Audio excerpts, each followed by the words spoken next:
And with that, another year passes, and we are now into the glorious year of 2022. A year which seems so far away, but now it seems so present.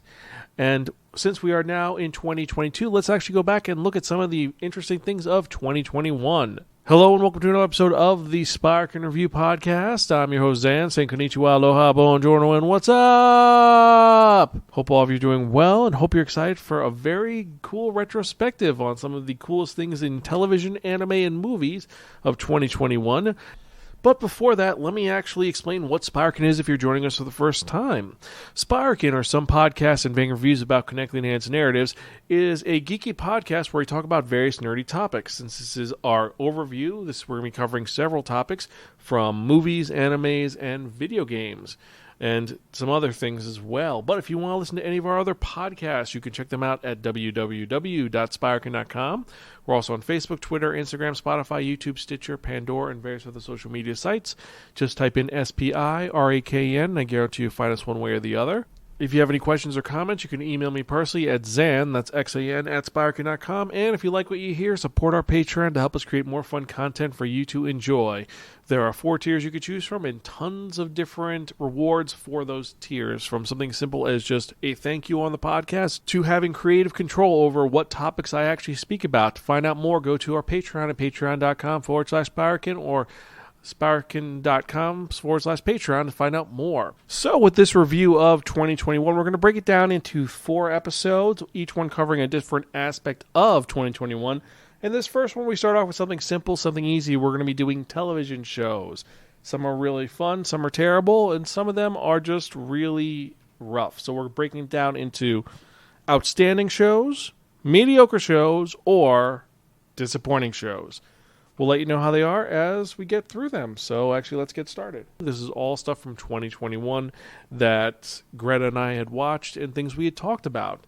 Starting in January, there were 3 big shows that came out that were really awesome. First off, we had Resident Alien, an adaptation of the famous TV show. We talked about the majority of the first season on Television Tuesday, on how Alan Tudyk did an amazing job adapting this film noir-esque story about an alien who crash lands to Earth and all the weirdness behind that. We had the first of the MCU TV shows, WandaVision, coming out, which focused on Wanda and Vision in their home in idyllic New Jersey. Gotta say, it was a very fun ride, and some very crazy things happened, including Agatha Harkness being introduced into the MCU. Now, the third thing that we had was a TV show called The Hustler. Now, this was a new game show where one person is pretending to be someone else and everybody has to figure out who that liar is. It was pretty intriguing, pretty engaging. However, I do have to admit, Craig Ferguson gave it a little bit of a nice panache to it, and it was pretty fun. Also, fun fact, the first episode of Season 2, Sean Russell of Anime 3000 was on the episode. Kind of cool to see that, but he was not the hustler, unfortunately, so he got kicked out rather early. First one kicked out. And then finally we have the most disappointing thing of January, and I've got to say, for me, that was the show Call Me Kat. It's an adaptation of the UK show Miriam, which this version stars Mayim Balik as a 30-something single lady who owns a cat cafe and is trying to find love while acting very cat lady-ish. It seemed intriguing, and I like Mayim Balik, but yeah, it did not settle super well. But that's just me. Greta loved that show. She thought it was amazing. It was a little disappointing for me. I expected more from the show. It just felt very single camera-esque, nothing new to the table. Anyway, next we have February of 2021, where we had Young Rock, the story about Dwayne "The Rock" Johnson as a child.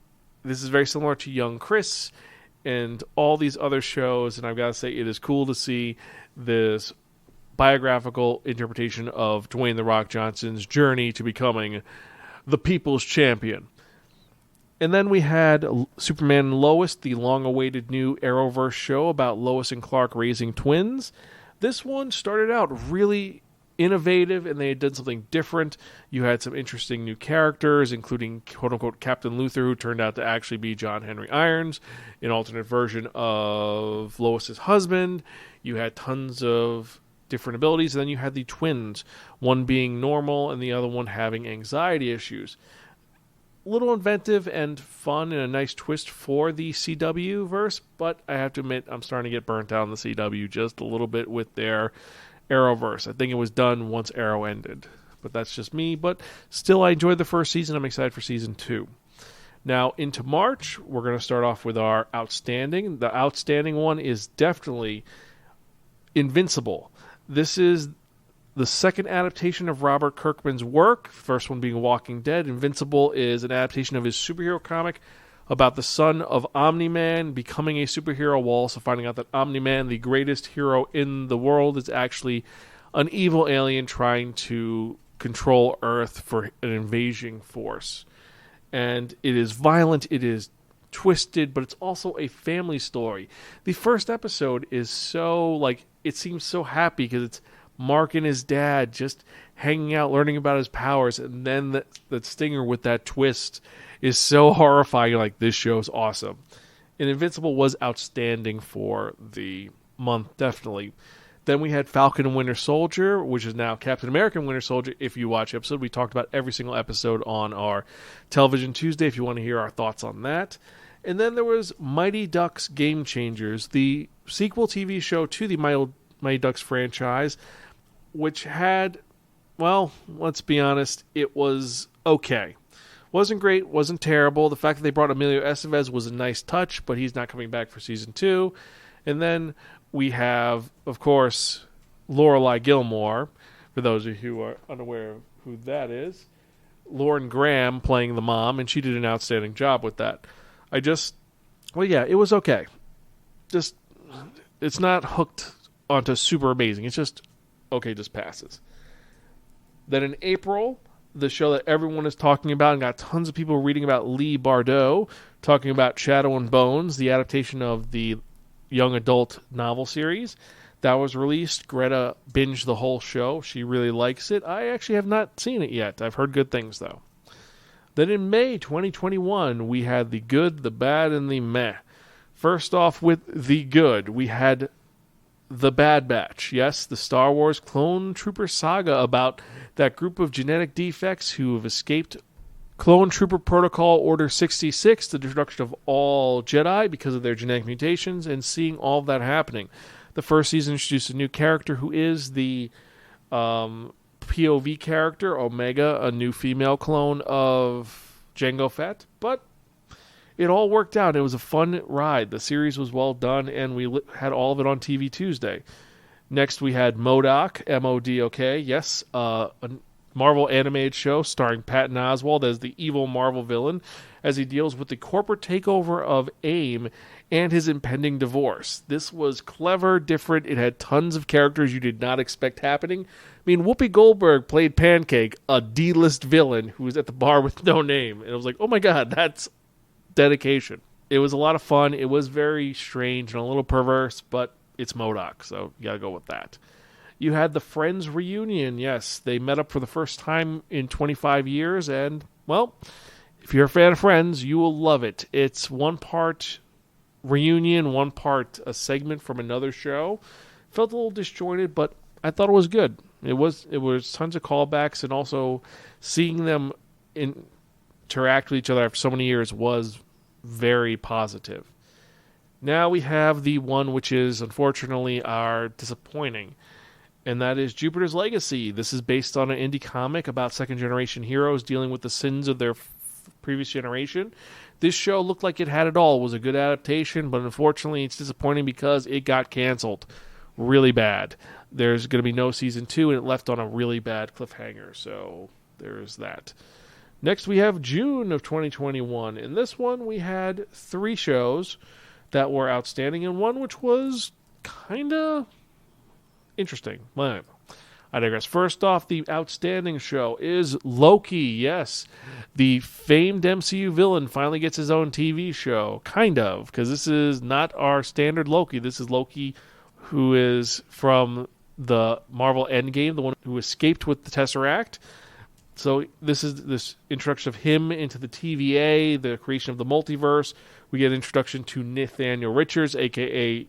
the one Beyond or Kang the Conqueror. And we get variants galore. Gotta say that fight sequence where Alligator Loki bites off President Loki's arm is hysterical, and I still love that. You want to hear that? All of that is in our TV Tuesday notes. Next, we had The Mysterious Benedict Society, which is an adaptation of the children's book series where 4 kids help stop an evil twin from ruining the world with their gifts. Strange, bizarre, but kind of heartwarming, and I can't wait to see the sequel. We had Lizzie's Story, which is the adaptation of the Stephen King book. Pretty good adaptation. That is on Apple TV if you want to check that out. And then finally we had Sweet Tooth. This is another based on an indie comic about an antlered boy dealing with the post-apocalypse world. There's lots of buzz about this one, and it was okay. Some things were not great, but some things were. Into June of 2021, where we had the positives and the minuses, and let's actually get with first our disappointing of the month. Yes, there was 2 disappointings. First off, we had Monsters at Work, a TV sequel to Monsters, Inc. with a new cast of characters that were designed to be the ones who fix Monsters, Inc. And one of the main characters wants to become a scarer because he loves it, and now he's relegated to fixing stuff. So they're janitors, essentially. It seemed like a cool premise. You had Gabriel Iglesias as a cameo in one episode as Mike Wazowski's evil twin. But overall, it was just disappointing. It let me down quite a bit.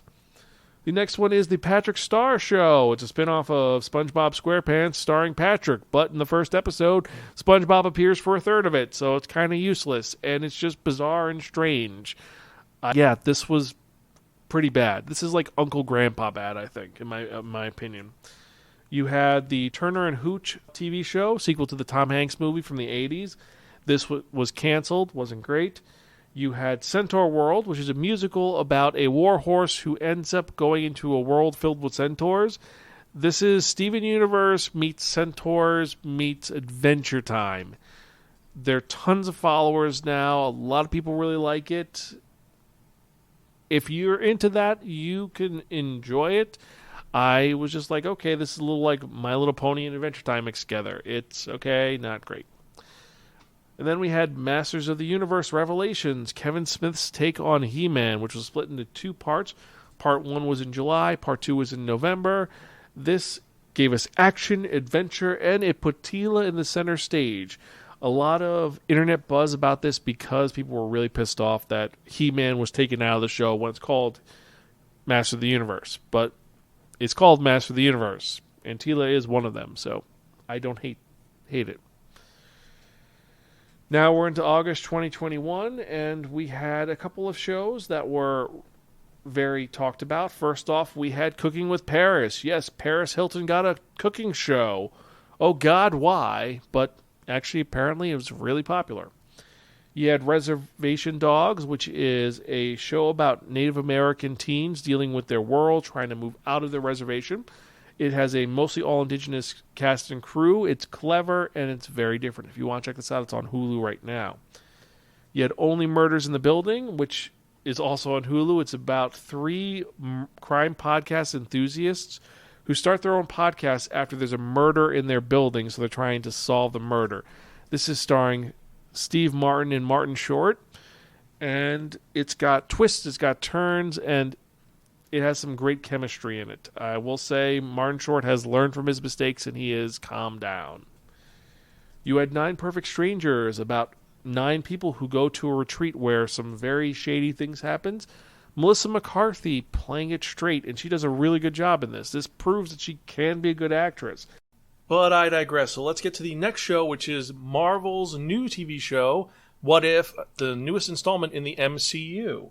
A MCU multiverse show that showed various different what if scenarios based on the comic series, where what if X happened, like what if Captain Carter happened, what if T'Challa became a Star-Lord, what if Thor was a dude bro. All these happened, and there are some great episodes. The letdown was the zombie episode, but I think that there were some great elements to that, and I'm excited to see that spin off this year into Marvel Zombies. But that's for 2022, not 2021. So then we get into September of 2021, and some more stuff happened. First off, we had Doogie Kamealoha M.D., which is a remake of Doogie Howser M.D. The first 4 episodes were shot-for-shot remakes. They changed some things to modernize it, so instead of a payphone, she has a cell phone. Instead of it being in the middle of the suburbs, it's in Hawaii. And there are a couple other little things, but it's a remake of the show, which is kind of endearing because it's for a new generation, but it's also, I would like to have seen something a little more original. But again, digress. Then we had Star Wars Visions, which is the most outstanding thing we had, which is a bunch of anime studios, including Studio Trigger, Studio Sorrow. They got to make Star Wars shorts, and hopefully we get a season 2 of that. That was my favorite thing of this season. So now we have some of the rough things. We had Why the Last Man, which was the adaptation of the comic by Brian K. Vaughan, was canceled after 1 season. I tried giving the show a chance. Unfortunately, it seems very mean-spirited as opposed to the graphic novel. They did update some things, which were a nice change. However, there were some very mean-spirited elements to it that just left a sour taste in your mouth. That's why it got canceled, and I don't really see it being readapted. I think this is it. It's done. You had NCIS Hawaii, which is just NCIS in Hawaii. Yep, they have no idea what to do. Then you had Ordinary Joe, which actually has a very interesting concept. It's similar to Sliding Doors, but you're following one man's journey through 3 different timelines where one choice changes everything. It's one man during what he does after college or high school is what changes everything. Either he joins the army, he joins the police force, or he goes to college and becomes a pothead. And he's 3 different gentlemen. It shows how everything changes based on this one choice. Kind of cool. And it makes you think. You had Alter Ego, which is a horrible singing show with bad digital avatars. This was our disappointment of the month. It was really crappy because you see what the person looks like. It's not like in Masked Singer where you don't see the person till they're revealed. This one, you see them. The judges just don't see them. They just see their avatar. It was lazily done and honestly should be canceled. You had the adaptation of the sci-fi novel by Isaac Asimov, Foundation. It's on Amazon Plus, and also you had Scenes from a Marriage, which is a remake of the Swedish TV show. Both of them are Apple TV, and a lot of people are talking about it. And then finally, if you are a Netflix fan, there is Midnight Mass, which was a vampire show on an island. Dark, twisted, and I gotta say, this should have been a movie because it was so well done. Unfortunately, if you are a fan of cats, well, this is a very sad show for that reason. Well, I'm not spoiling anything else, but if you're a horror fan, watch it. So now let's get into October of 2021. Now we're into some of the weirdest things, including an adaptation of, this is the biggest disappointment of the month. It's I Know What You Did Last Summer, the remake of the story, more than based on the novel than the 1990s movie. They added a bunch of new characters. The whole premise is the parents are now in on it. It's a crap show. It's really a crappy show. I hope it doesn't get picked up again. Anyway, you had Chucky, the sequel to the Child's Play series. Now Chucky gets picked up by a kid where he's trying to groom him to be a potential serial killer while dealing with some other elements in his past. You had some of the original cast comes back. Yeah. Chucky doesn't work as a series, I don't think. That's my opinion. It doesn't work as a series. It should be just movies. You had One of Us is Lying, based on the YA novel the same name. Again, lots of buzz on that. You had Dope Sick, which is a TV miniseries about the opioid crisis. This one is fascinating and disturbing as well. Especially if you've ever taken pain medication, this is one you should definitely check out. It is on Hulu as well. And no, I am not being sponsored by Hulu. Just a lot of good shows are on Hulu and Netflix. Speaking of Netflix, we had Inside Job, which is a hilarious animated show starring Christian Slater about Cognito Inc., the secret organization that actually sets up all of the conspiracies throughout the world, like the fact that they're actually mole people and that were run by a president, and a president's a robot, and various other things. It's funny, it's witty, it's strange. There's some really crazy shit that happens in it. And I gotta say, tons of callbacks that are great. I think that episode 2 and 3 made me laugh so hard. Anyway, last and not least, we had CSI Vegas, which is just CSI in Vegas. Yeah, I think CSI and NCIS should just die at this point. We've seen enough of them. Just be done with the procedural shows. They've been done to death. Do something different. Next, we have November 2021. November 2021, we had... Well, let's get with the disappointment out of the way first. And this one hurt so bad. The live-action adaptation of one of my favorite anime series of all times, Cowboy Bebop. Yes. Starring John Cho, Mustafa Shakir, and Danielle Pineda. They are really well cast in the show. I think there's some really good elements about it. However, they chose to make Vicious one of the major villains in all anime, one of the most famed villains, who's someone who, the less you know about him, the more scary he is. They threw everything about him immediately up front, so you knew him and he became less scary. Vicious became whiny and just, it was bad. There are some good elements to it. I would have loved to have seen a season 2 to see if they could have fixed a lot of the errors. Like, a lot of people are really pissed off about Ed, who shows up in the last minute of the last episode. And this is her first gig. Don't give her shit because she just started out. Give her a chance to show her chops before you give her shit. I mean, this could be like the Jake Lloyd thing, where Jake Lloyd never worked again because he became so stressed out. Kids don't deserve that. So yeah, Bebop was the disappointment of the month. Now into some of the other things that happened. You had Blade Runner Black Lotus, which was an animated show set in the Blade Runner universe. Pretty good. Hit Monkey, based on the character from the Marvel Comics. It's about a monkey that's being helped by a possessed hitman, or a dead hitman, to get revenge on the death of his family. It's weird, it's strange, and it's just weird and strange. That's all we're going to leave it at that. You had Dogs in Space, a Netflix animated original that's about a bunch of dogs who've been enhanced to be able to speak, and they are trying to find new homes for their masters. Think Star Trek meets cute dogs. It's kind of childish, but there's tons of callbacks to other sci-fi properties, and it's a little witty. Not as good as Inside Job, but it's pretty fun. Then you had Hawkeye, based on the Matt Fraction run of the Hawkeye series. This is the new MCU film. And finally, Clint Barton gets a property of his own, and it's great to see Jeremy Renner actually get to flesh out Hawkeye so much. Also, we get Kate Bishop, who shows up, and, well, it's been a month, so I could spoil it. Wilson Fisk comes back. Yes, Vincent D'Onofrio is now officially in the MCU. So we have him in the MCU, and we have Charlie Cox in the MCU. This is going to be great and awesome and amazing. So last two we have are The Shrink Next Door, which is based on the real story of Isaac Hershikoff, a shrink that manipulated his patients to insane degrees, using them for profit and for personal gain. It's starring Paul Rudd and Will Ferrell. The story was so fascinating when it happened in New York. I have to admit that hearing about it being made into a fictional story made me want to check it out a little more. So if you have a chance, check that out. Then finally we have The Wheel of Time, the adaptation of Robert Jordan's fantasy opus. Of his 14 books, this is the first one. And how was the first season? Well, I think Greta and I are going to have a good talk about the show on our TV Tuesday. But you're going to have to wait for that. But I liked it. I thought it was well done. There's some things I would have changed, including fridging one character, but I digress. Spoilers. And then finally, in December of 2021, the last of the TV shows we're going to get to is...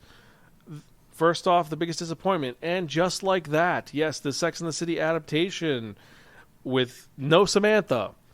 They're trying to bring Carrie and her two friends into the modern day, and yeah, it does not work. I watched this with Greta. She did not like this. I did not like this. They seem to be going for an audience which doesn't exist anymore, and what they're doing really doesn't work. Overall, just like that is really disappointing, especially the opening sequence and what happens. But again, that's a rant for another day.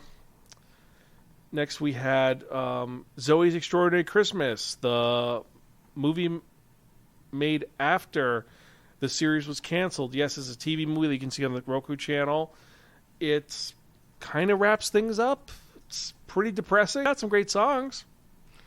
So yeah, so Zoe, we get one last video thing with her. Wasn't bad. And then last and not least, the last thing to come out, the Book of Boba Fett. Yes, Disney Plus has introduced a TV series about one of the coolest Star Wars characters ever, Boba Fett, clone of Jango Fett, and we learn about his backstory, about what happened after he fell into the Sarlacc, and more importantly than that, we see him as he's taken over Jabba's throne to rule Tatooine with an iron fist and a jetpack, maybe? We're going to have to see. There's been one episode out so far, and excited to see where it goes. And with that, we have finished all of the TV shows for 2021, our thoughts on them. So with that in mind, we're actually going to be cutting it off here, and this is going to be part one of a 4-part series of 2021 review. We'll get to the rest later. If you have any questions, you can email me personally at zanspiker.com. Let me know what shows you watch and what you thought about the ones we talked about. Let me know, and as usual, I'm your host, Zan. I'm Gonzalo. Catch you guys next time, and keep watching TV. See you later.